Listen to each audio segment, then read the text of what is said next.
In 2005, two Wisconsin brothers founded a silencer research and development company called Hearing Protection LLC. After escaping Hillary Clinton's dangerously mismanaged State Department security program, these brothers went full tilt into standing up their own firearms company.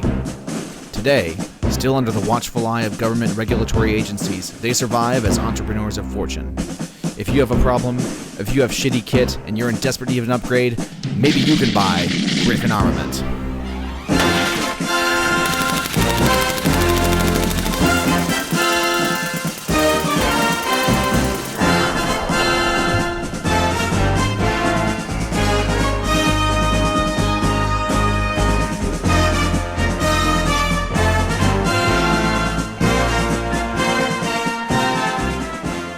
Hello, everybody. Thank you for tuning into this episode of the Dwell Time Podcast. Appreciate you listening. If you enjoy this episode or this podcast channel in general, we appreciate if you would share it with a friend. Today, we are going to be introducing a man by the name of Kenneth Shriver, who goes by Ken. Ken has made the decision recently to join the Griffin Armament team, which we're really excited to have him. He is the new Northeast regional sales manager. So if you're a dealer or something like that who's listening, you'll be talking to this man at some point, and we're excited to have him. Ken, why don't you take a few minutes to just tell people how you first found out about Griffin Armament and kind of how you met us? Absolutely. I appreciate you having me. So I did 21 and a half years in the Army, retired 2017. Had a pretty extensive background of sniper reconnaissance while in the Army. Started off mechanized when I first came in. Went through the schoolhouse, sniper school, and then there was a large need, just by coincidence, of them needing instructors. So I was already stationed at Fort Benning. They put out a net call basically for the entire post. I went and interviewed for the position, and was fortunate enough as a young E5 to be able to go and teach at the schoolhouse. Did that, once I left there, while at the schoolhouse, we tested a lot of sniper techniques, 3-man teams, 2-man teams. We tested the XM107, which then became the 107, 50 cal Barrett.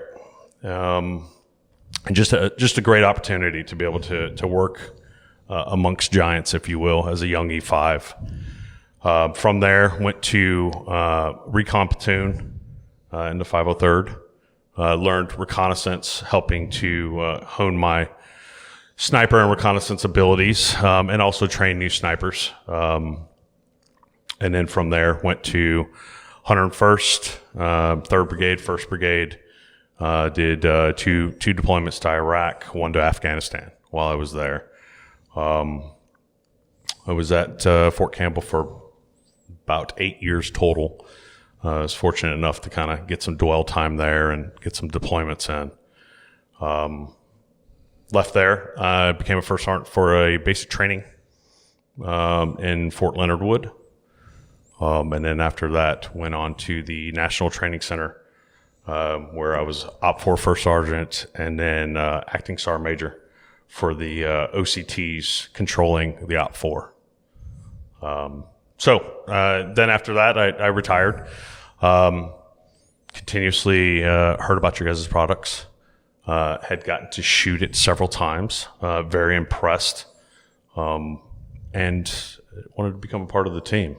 So I'm extremely fortunate and grateful that you guys are allowing for me to be a member of this team. I think I remember when I asked you, how did you hear about us? You said that we saw each other at the International Sniper Competition dinner, correct? That's right. Absolutely. And so that was kind of cool because I didn't think anything really positive would come out of that other than going and experiencing it and meeting the people and which was a great time. Which was great in and of itself. But Absolutely. Yeah, then fast forward a year later and I'm talking to you and you said, yeah, I heard you guys there and I saw you there. And so that was cool. Right. Absolutely. Absolutely. But yeah, the thing that I talked about with Ken over the phone about, and I'm kind of segueing a little bit to work and business, but is that, if you pursue private industry business with the same or similar level of aggression and diligence and discipline that you did in the military, then you'll have an easy time of it. Because there's a lot of people in the industry that I meet that lack discipline, they lack aggression, salespeople particularly. They don't follow up with customers, all of that sort of thing. They're kind of just place holding a position. They're order takers. They're not super impressive people. This is just after going to trade shows for 10 years, and talking to various sales guys.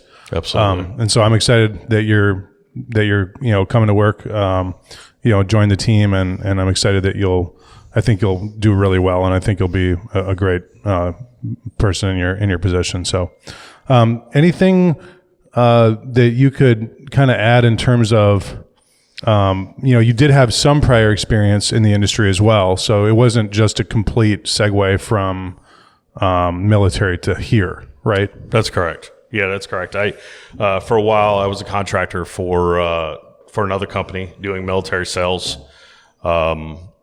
And just going to different installations, and honestly, showing soldiers what was available to them, and how they could increase their warfighting capabilities and be more efficient on the battlefield. Right. So you were selling more in a military sales capacity, and I think with this company we talked that you'll probably do maybe a little bit of both, commercial and military. Absolutely. Because we've been pursuing and talking to the military for the last several years about a variety of our different products. Austin spent a considerable amount of time developing products specific to government interests. And so, I know it's a long road. I've heard it from so many different people in the industry that, there's no real short-term wins, when you're pursuing government sales and military stuff. But it is a community that all three of us came from, right, in one degree or another. Obviously, you much more, but it is a community that we all have a passion for, I think, and want to help. And if we honestly believe that we have a product that would really help them more than the products that they have right now, then that's what gives me the incentive and the motivation to try to put it in front of them and say, hey, check this out. Look at how much lighter this is, how much higher performance this is, and. The last couple of years doing that, we've had a lot of positive feedback from the various branch, members and different, in the different, communities, whether it's, marksmanship training unit people or, more of the special, units like Raider Battalion type people, stuff like that, Marine Corps, Army, whatever. Right. 82nd Airborne, 101st Airborne, we've gotten in front of a little bit. And overwhelmingly, it's like, yes, I would love to have this product, but then obviously there's the difficulty, the high hurdles, which is the government procurement process. Absolutely. Absolutely. So regardless of whether or not the foot soldier, the war fighter, wants to have the product or not, that's kind of an easy win when you have a good product. The difficulty is trying to actually do the background work and the logistics to try to get it pipelined somehow. So that seems to be the black magic in that. Yeah, absolutely. In that sector. Absolutely. But yeah, I think, from a commercially, we talked about the fact that the cool thing about the commercial sales is that you do connect so frequently with wins. Our company, for instance, we've been primarily commercially focused for nearly 20 years now. Next year will be our 20th year of operation, which I'm really excited about. So we have a really great reputation amongst dealers, and really amongst consumers as well. We really want to be regarded as, one of the top 3 brands in our space. If we're not at least in the top 3, just like any competitive sport, absolutely, then why would anyone talk about you or care about you? That's right. So yeah, I want to segue that with, I started the company, and when in the early days, the product still had a military emphasis. I was literally in the military at the time. I literally demoed my own gear at the international at the first Winston P. Wilson guard sniper inter-service match. Right. And we supported a unit in Afghanistan in 2006. And the major difference I want to say is that the focus of the design has been a military type tactical emphasis on most of the product, but more so in a line infantry sense than it has been. Like a lot of the gear you see is focused on special forces, Right. And so it's like this product was literally designed for Marine Recon or Delta Force or whatever, and so you see that stuff has it's usually really expensive, Right. and Very so specialized. yeah, I mean the consumer space is the place we've connected the most, but a lot of that's failure to understand the politics of military sales and stuff like that. Sure. And some of it in the early days was obviously a lack of advancement, sufficient advancement of the product. However, those products were successfully serving Afghanistan in 2006. So the products come a long fucking way since then.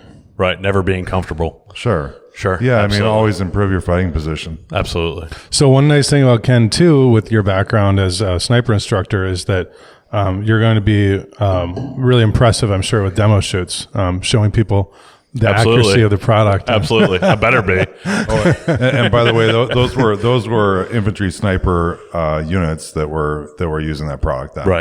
Right. But on a serious note, it is nice that you do have that background, because there are a lot of people in the industry that don't really understand realistic expectations for products in terms of what's precise and what's not, what's considered accurate, what is considered good accuracy and what's not.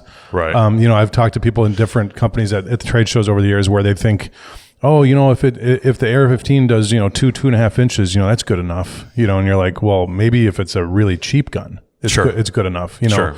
But like for our rifles, they're relatively expensive. I'd say they're kind of middle of the road premium. But they'd better be shooting, accurately. And if they're not, then we want to know about it, because we do have a high quality standard. But yeah, how do you think some of the character traits that you took away from, the military and military sales are going to help you in commercial sales, I guess?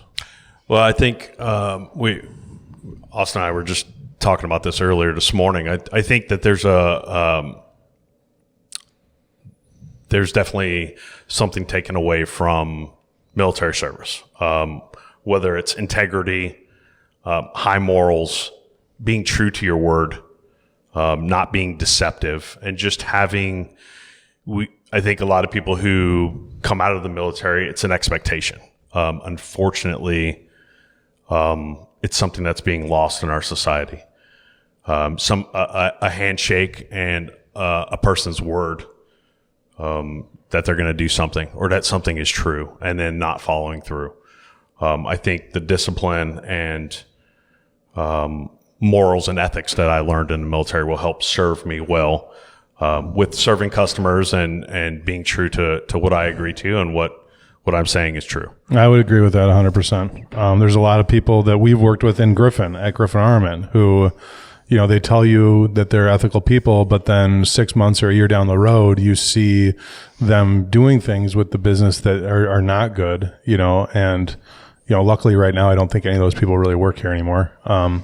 But, it sucks, for myself or Austin to have to make apologies on behalf of people because they didn't follow through with their word. So yeah, that's a great point. And it's funny because, I think most of the things that I took away from the military were similar things. When people say, well, what are you going to do with the infantry? You can't do anything in the, society with that, Sure. Cause I'm not a hydraulic mechanic. I'm not a radio technician. Right. But the character traits that I did take away, are wildly,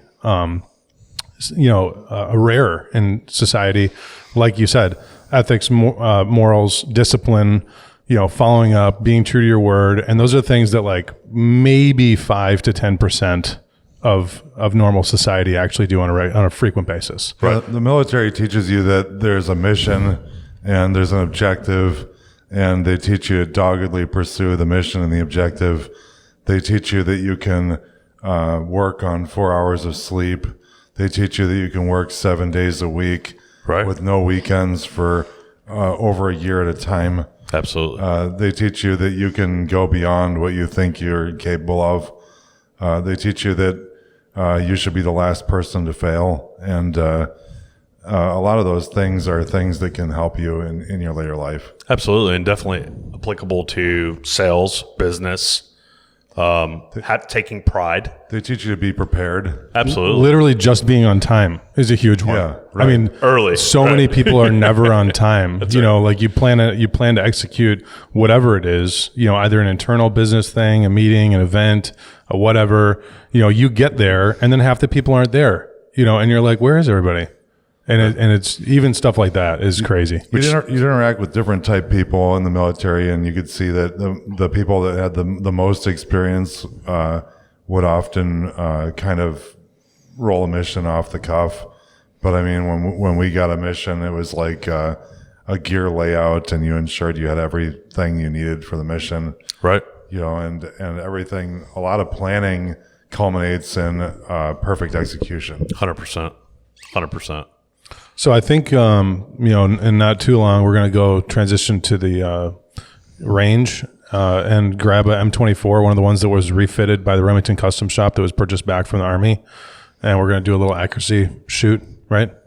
Yeah, we were going to take an M24 and just because we have 3 snipers together, we could shoot 5-round groups just for a stupid 50-yard competition, which is all we've got in the indoor range. Winner doesn't have to do push-ups? Second and third place push-ups? Well, maybe not, but I mean, we just thought if we could do something fun for a minute, and then I've got to get back to some sound and flash testing, later afternoon. But before we get there, how many years were you a sniper instructor? So sniper instructor was almost 2 years. 9/11 happened actually while we had students on the KD range. I was running students in the pit when 9/11 happened. And so it was a very interesting time. And then, as most people are aware, once 9/11 happened, things went pretty crazy. Yeah, almost 2 years. And then unfortunately after that, I was already on orders. And I got pushed to reconnaissance in Korea in the 503rd. So I had to wait my time to join the 101st and be able to participate. So yeah, it's interesting to have that really provides a time frame reference for me. I was literally walking back from Chow, and there was like a little day room that had an open door, and corner of my peripheral vision, I saw an airplane hit a building. And it's kind of funny because, there's a lot of television and movies and all this stuff. Sure. But something told me there was something real happening there. And it's an uneasy feeling. You realize you're in the box in a training environment, and those guys literally control everything. If something critical happens to your health at Infantry Training Brigade, you are going to be treated like livestock animal because there's an atmosphere they're cultivating toughness. They literally put you out in the freezing cold in the wrong uniform for hours to stand in the morning just to jerk you around. That's right. To both fuck with your head and make you tough. 100%. And in the moment, I didn't have a lot of trust for the people that had me in the box, and I just wondered what the hell's going on with the world. Right. Later in the day, they briefed us that the country was attacked. And there was initially a whole bunch of immature people who were conjecturing about what this was going to mean. And I kind of, being a skeptical person, I was like, no, we're not going to get shortened. The training won't be shortened. And this will probably be 2 to 3 years before we're in the shit. And for me, it played out that way. But for some of the other guys, a lot of guys in the training platoon went to active units, and within a year, they were in the war, right? Or within 2 years, they were in the war. And a lot of the people in the platoon, I want to say, at least 8 to 10 people I know of died as a result of the far-reaching consequences. Yeah, absolutely. What a strange time. I tried to explain to my children You know, when 9/11 happened, it wasn't, internet was nowhere near where it is today. Everybody didn't own a cell phone. The way we became aware of it on a live fire range was hearing it on the truck radio. And then having to stop training, eventually, once the second one hit, we knew, obviously, as most of the world did, it wasn't an accident. And taking all the students back to the schoolhouse so we could watch it on, you know, a small TV that we happened to have there. Was that a color TV? You know, it's funny you asked that. I believe it was. Definitely not a flat screen. Right. It definitely had the tube in the back. But yeah, I mean, and what a strange time when things changed. You know, whether being deployed to a desert where most of your stuff was green and you were wearing DCUs and with green name tapes because we just, you know, weren't ready quite for that, and then just all the gear trying to catch up for capabilities that we needed. It's interesting to think about. Yeah, and I mean, transitions that happen like that catch you off guard, make you uncomfortable. You know, we've had similar things in business with Griffin over the years. You know, I was talking to you the other day, and I've talked to Mitch in operations about this a lot. How, you know, the sales dynamic and the climate and the different sales verticals, the different avenues that we can sell change. Every few years I've seen it, and we don't even necessarily have any power to resist that. It's just the market changes, you know, and so we either have to figure out a way to transition our business, our software, our sales methods to fit that new, you know, sales, you know, pathway, or we're going to be screwed, you know? And so that's right. We try to be relatively light on our feet, you know, and move when necessary. Yeah, the battle space, so to speak, in the suppressor market has been constantly changing for almost the entire history of the company, where what was true in 2010 wasn't true in 2013. And, Absolutely. You know, marketing with social media has been ever changing, and it's you know, technology has changed. It's just it's been a roller coaster. You really gotta. It's kind of countermeasure becomes the game, and it's really a dogged pursuit of success. Absolutely, and I will say, in the 2 weeks I've been here, being indoctrinated and trained on our equipment and our processes, one thing that is a huge takeaway from me of our company value is I enjoy seeing that it seems like we're coming out with a brand new model and we're still leaning forward on other prototypes and how can we get better? Never satisfied, never settling for what we're currently making. We're always moving forward. And like you said, changing with technology, changing with new techniques. And I appreciate that. And I enjoy seeing that. It really requires an extra measure in a year like this. It's been very hard to do much in the way of development, but we've still had a lot of irons in the fire. And it's like, you've got to be aware of the strategic impact of development and try to mitigate as much as possible its impact to productivity, as we're trying to make so many customers happy with availability of product. Right. Yeah, because product development becomes a huge distraction a lot of the times that pulls down your resources, is what you're saying, right? And your effectivity on your day-to-day operations and fulfilling the orders that you have. Yeah, earlier in this year, we had a bulk carrier group in development, and it began in December. And due to a number of factors, there was tooling waits of, I think, up to 6 to 8 weeks. And it was like we had a pair of highly productive machines locked in a prototyping mode, you know, developing the product and then making the production runs of the product. And that was a heavy hit, you know, to abilities. And so it really taught a lesson that was, you know, be careful how you orient your resources. Right. Absolutely. Absolutely. Well, anyways, I really appreciate you coming on the podcast. I hope we're successful together. I appreciate your service. Maybe we can do another conversation at a later time, because I know you have some stories and stuff that I found entertaining and that people might enjoy. Sure, absolutely. Yeah, we'll reconnect for sure. So absolutely. on to the shooting, everybody. Thank you for tuning into this episode of Dwell Time. If you liked it, please share with a friend, and we'll catch you next time.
So he's at $399, and I've got,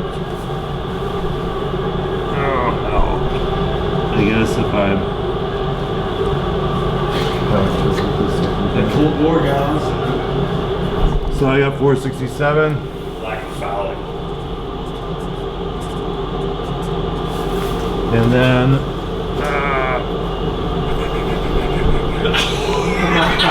He's like, screw you, man. 1.2. Maybe 353.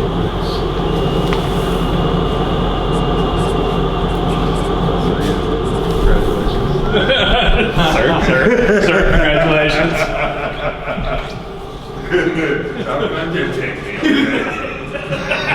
Just like that one. Signing it. She's signing it. We're gonna frame that thing.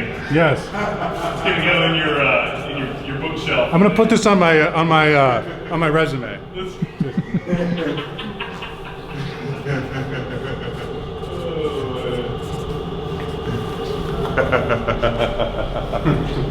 Gun shoot's good.